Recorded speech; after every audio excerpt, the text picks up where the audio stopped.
information that you use to try to destroy BG character, to besmirch his character, because you can't destroy no real nigga, pussy. You get the information from Birdman. Hold on. Yo. Now, when I first bust this shit down, I got a whole lot of views. I don't know if that video count as viral or whatever. But we at the point now where I think Dogface need to step out of this situation.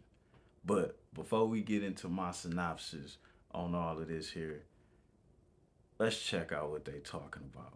But I'm pretty sure you know who he got into it with. Or maybe you don't.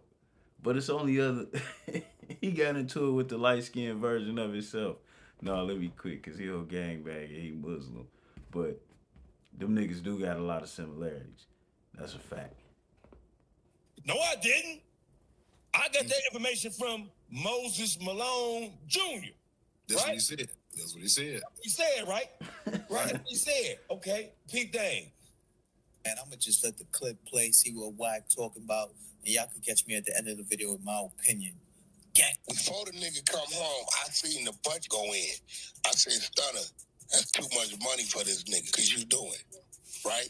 Wack, I said, if you tell me you doing this just to look out for him, cool. But this budget for him on business don't make sense. Hey, listen.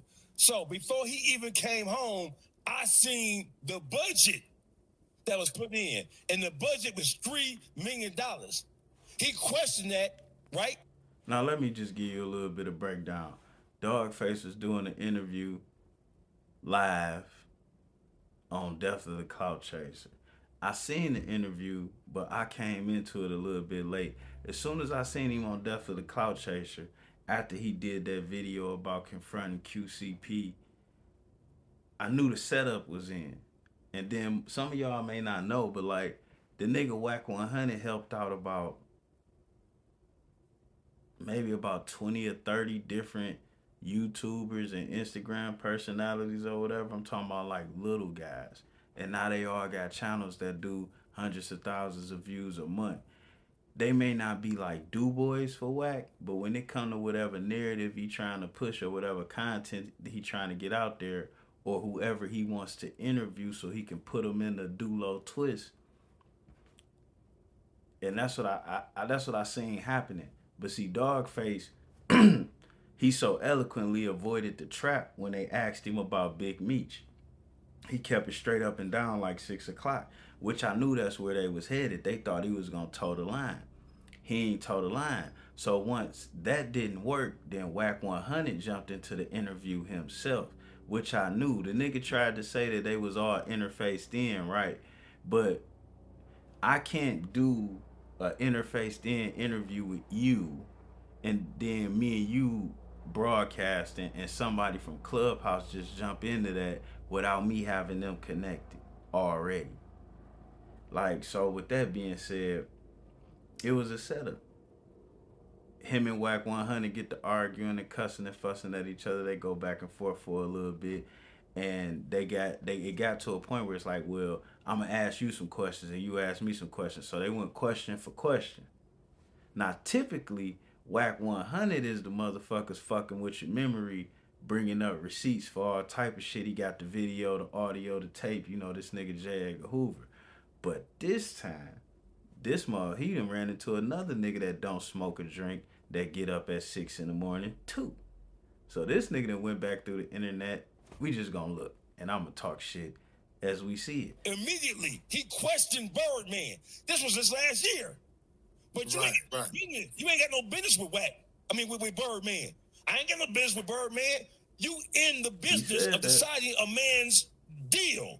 You in the business of discussing the. And for the record, that shit kind of sound like hate. If he about to get this nigga a deal, and you and him in business, whatever this nigga Birdman do music wise ain't never been a bad decision. So like, and then this motherfucker's with him from the start. Why would you even be speaking on that?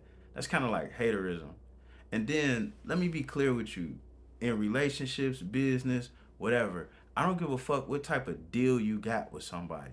If I got $300, $400, $500 million and me and you partner on something, we We not partners. In one way or another, you gonna end up being my employee. That's just pretty much how it is. Now you may get an equal percentage of what we got going on there, but I got so much bigger shit going on. Why would you settle for 50% of, you know what I'm saying, of something small when you could have your percentage of all of this other shit? It kind of makes no sense. You know what I'm saying? And then just naturally, that's the way things work. Like if I pick up the tab every time we go to dinner, sooner or later you're gonna feel obligated to carry my bag. And I might feel obligated for you to carry my bag and or open the door. Like, shit, I'm paying for dinner. And that's how it go. Like, that's just natural human interactions. The last part of that is resentment. Because if you take care of somebody better than they can take care of themselves or better than they can take care of you, it's 9 times out of 10, they gonna end up resenting your ass. That's a whole nother video. Trust me, I know a whole lot about that shit. You don't want to talk about that right now. But back to these niggas. That shit sound like some hater shit. Matter of fact, that's what my original video was about. All these moves that was made sound like some hater shit. Everybody know BG was gonna be hot when he came home because all the niggas my age ain't got shit to listen to. So he at least was gonna be able to go platinum off of us. He at least was gonna be able to sell out some 5,000 seat venues off of us. So it was gonna be money to be made. But I digress from that point. Let's finish listening to these hollering and screaming, yelling ass penitentiary niggas. The terms and conditions of the deal that was on the floor before Jizzle even came home by your own admission. You discussing this budget. You discussing this budget. That's business, ain't it? That's music business, ain't it? Ain't no question. That ain't music business no more, huh? Okay, watch this. Never make it back. This nigga Hold on. 300,000. I said, if you tell me you doing this just to look out for him, cool. But this budget for him on business don't make sense. We'll never make it back. Hold on. This budget for him don't make no sense. If you telling me you're doing this for him just on the strength of all's well, but it don't make no sense, and we'll never make it. Hold on. Let's not put no words in this bitch ass nigga mouth. Hold on. Doing this just to look out for him, cool. But this budget for him on business don't make sense. This budget for him on business don't make no sense. You just said on Death of a Clout Chaser that you ain't got no business with Stunner. But Stunner has you in the war room, in the strategy room. He's calling you and discussing. It's either that or Wack 100 a liar, you know, or this some WWE shit. But then you can't straight call him a liar because, you know what I'm saying? I don't know. But he did say that he ain't in their business. And he also did say that they ain't got no business together. But, sharing details about BG's deal that he crafted. He discussing that with you in own business, own budget. That ain't business. He confiding in you what's going on with Jizzle, right or wrong. Which is not just with Jizzle, but Jizzle being who he is to Stunner. This is like Stunner, like you say, the Stunner son. So that's more than just not only are you privy to the business, but you also saying like you privy to the personal business as well. Okay, because you saying if you want to do it just to look out for him, then cool. All right, so watch this. You'll never make it back. This nigga worth 300,000, not 3 million. Boom. So listen, Stunner called you, and he told you, or he emailed you. You know how niggas play word games, right? Right. Or he screen shared you, or he Google Drived you, or he Zoomed you, nigga. So niggas can't get away from that. And he's sharing with you, he's talking to you about the business of BG's budget prior to his deal in the budget prior to him coming home. You are so close to him that you're able to counsel him in the ways of his business affairs with not just any artist, but the artist that he refers to as his son.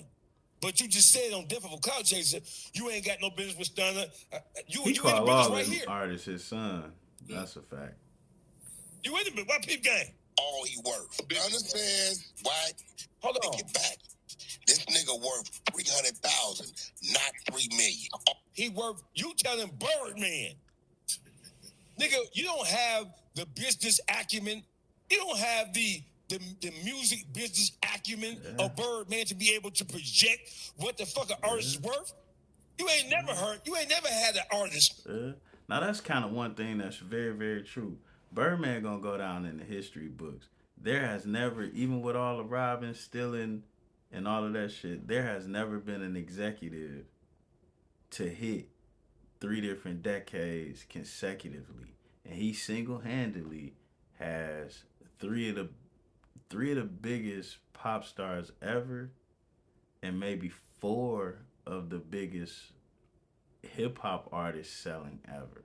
Cause you gotta add Juvie in there, and you gotta add Tiger too. He come out with a #1, which is a damn good business strategy. This nigga drops a #1 single once a year. No telling how much he makes off doing that.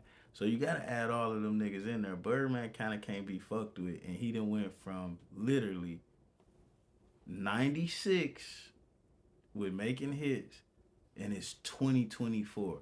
Another 2 years, that's 30 years solid making hits. New hits. No other executive ever did that. And he don't do shit else but music. So, like, regardless of what my synopsis is in this video, because please believe I got some shit to say about Birdman in this situation, can't take that away from the nigga. More revered and more loved than BG, nigga. You ain't no artist yourself. You are a talentless bitch ass nigga who was sucking Suge Knight cock 30 years ago. Run around hollering Pyru, trying to be big blood, but niggas know you pussy. Come on now. Come on. Yeah. Now that's one thing that bothered me about the Wack 100 nigga. Before he inspired me to get my truck driver's license. Like, I don't know how he turned into the guy he is on the internet now, but when I first came across this dude on the internet, it was like 2015 or some shit like that. And all he was talking about is different ways people who had criminal records or criminal past could make more than 6 figures a year without overextending themselves. Because most of the, like myself, when I went legit, it was a whole lot of overextending myself. So, like, listening to somebody talk about different things that you could do in a different way to be able to bring that money to you, even though you just got done doing what you did or you just got out of jail, I thought that was very interesting. So, he got a lot of niggas like me that was listening to him, and then one day he just flipped the switch and started all of this exposing everybody's shit. So I don't know whether to be disgusted or entertained by some of the shit he be doing. But I really do appreciate when he be talking certain type of business, cause he an ignorant nigga, but he been around things, so he be able to translate stuff. But that's neither here nor there in this circumstance. He ain't worth 3 million, maybe 300,000. But he worth 10%. He worth 10% of what you. And when Birdman make a decision, bro, and Birdman don't just control Cash Money by himself, YMCMB by himself. Slim, his brother, we all know that Slim is the numbers man. We all been told that. He don't do no talking, but he the numbers man. Now pick game. You doing, right? Wack, I said, if you tell me you doing this just to look out for him, cool. But this budget for him on business don't make sense. We'll never make it back. This nigga worth 300,000, not 3 million. All he worth. You understand? Wack, this is BG. He did this, he did that win. Okay, today he ain't doing none of this. Nigga's not worth a $3 million budget. Boom. So they're discussing the budget for all these stupid ass niggas. Well, that wasn't business. That was just him running something past him. That wasn't just him running shit past him. The conversation is about the budget. He was made privy to BG's deal. Correct. Prior to BG's release from prison. And he's dictating because... All right, dig. Y'all know how I get. It's only so much of this shit I can take. this video is up on Dogface channel. You know what I'm saying? They gonna go through the particulars. But mainly they just exposing Wack 100 for being a motherfucking liar and a memory user. See, the problem with people that don't smoke or drink or have no outright bad habits is everybody else is manipulating everybody else's bad habit is their bad habit. And people like Wack 100 know that the general public have a short memory. You understand? And most of us ain't gonna go scratch the surface or be able to recall what we heard because our minds is full of bullshit. Most people trying to be entertained for the day while they go through making bad decisions. So with that being said, he got into an argument with a motherfucker that had time to go and research. Now, is Birdman wrong for this? Fuck yeah. Because how you let this nigga go at BG? And then how you don't say nothing? You know what I'm saying? Is Wack 100 wrong for this? Yeah and no, because that's just what he do. He kind of like a cleanup man, dirty person.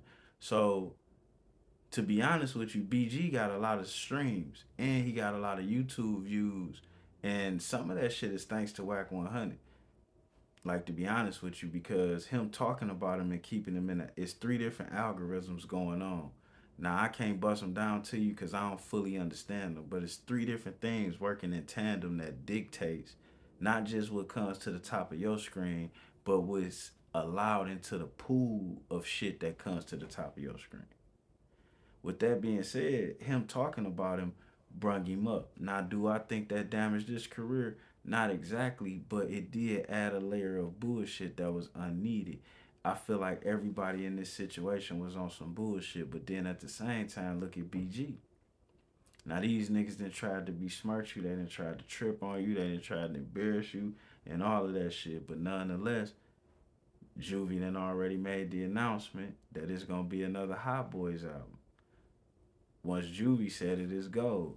So with that being said, it's gonna be another Hot Boys album. So BG gonna have some type of relationship with Birdman, and Birdman and already said it's a go. So with that being said, why is anybody getting in the middle of their business? Because obviously, just like every other family, they gonna do bullshit to each other, say bullshit to each other, and add other people into it that's gonna be on the outs when it come down to it. And me personally in this situation, I think Dogface need to just let that ride. BG, your friend, quit defending that nigga because he's still fucking with them niggas.